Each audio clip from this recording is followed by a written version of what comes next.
कल से राहुल गांधी से लेके ऑपोजिशन के तमाम लोग ये आरोप लगा रहे हैं और उदाहरण दे रहे हैं असम का और जम्मू कश्मीर का। हाँ। जैसे असम का, हाँ। कि भाई यहाँ 40% मुस्लिम आबादी है। हाँ। तो वो मुस्लिम आबादी को डिलिमिटेशन करके ऐसी विधानसभाएं बना दी गई कि उनका ज्यादा आबादी लिमिटेड सीट्स में एडजस्ट हो गई। भाई कि मतलब मुस्लिम वोट जो है वो ज्यादा फैला हुआ ना रहे कि उसकी ज्यादा विधानसभाओं में उसका से ना हो, उसको क्लब कर दो, एक सीट में ही कर दो जितने मुमकिन है। ये क्या ऐसे मनमाने तरीके से देखिए सौरभ, कराया जा सकता है? पहले ही आपसे कहा कि जो डिलिमिटेशन कमीशन बनता है उसमें सुप्रीम कोर्ट के रिटायर्ड जज होते हैं चेयरपर्सन, साथ में हमारा अमला उनको असिस्ट करता है, डिप्टी कमिश्नर और हमारे प्रिंसिपल सेक्रेटरीज वगैरह, और वो प्रॉपर स्टेट में जाता है और हर पार्टी की बात सुनता है, हर ऑर्गेनाइजेशन की बात सुनता है। कोई छोटा से छोटा भी ऑर्गेनाइजेशन होगा और वो आएगा मिलने तो कमीशन से मिलता है, पूरी बात सुनता है। ये कहना तो बदनाम करने वाली बात है।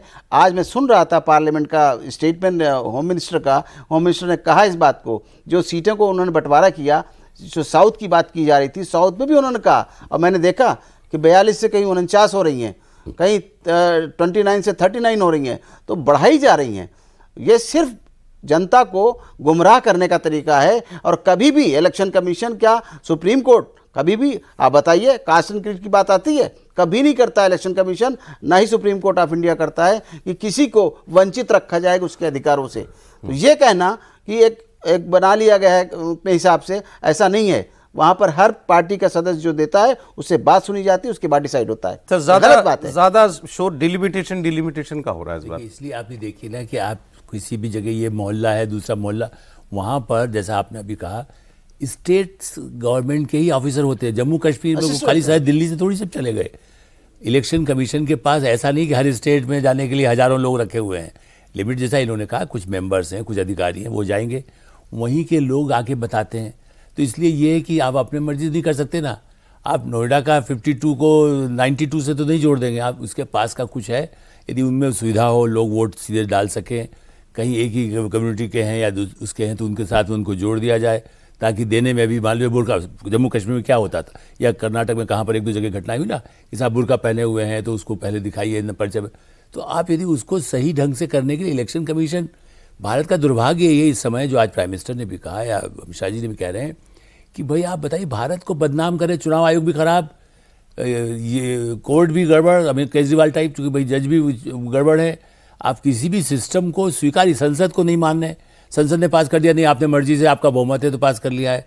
तो आप क्या है भारत में, आप क्या चाहते हैं? चीफ जस्टिस की भी नहीं मानना है आपको, सुप्रीम कोर्ट की भी नहीं मानना है। तो कोई तो तरीका होगा ना संविधान के हिसाब चलने के लिए। इसलिए मुझे लग रहा है कि ये सब बातें ऐसी उठाई जाती है कि जनता को लगे हाँ देखो हमारा छिन रहा है। पश्चिम बंगाल में यदि आतंक न फैलाया जाए तो लोगों में कोई कष्ट, कितने रिपोर्टर्स वहाँ घूम रहे हैं, सब कुछ देख रहे हैं, वोट डालेगा, जिसको डालना है डालेगा, कोई कंपेल थोड़ी कुछ न कर ले। कंपेल वो करने के लिए डरा के तुम्हारा सब छिन जाएगा। तो मुझे ऐसा लगता है कि इलेक्शन कमीशन को भी अब ये हो सकता, भाई अब उसमें भी तो अफसर होते हैं जो किसी स्टेट से आए, उनके समय में आए, हम इस पर कई चर्चा कर चुके, तो खाली इलेक्शन कमीशन नहीं, परिसीमन में भी कोई बहुत बड़ा गड़बड़ नहीं हो सकता है।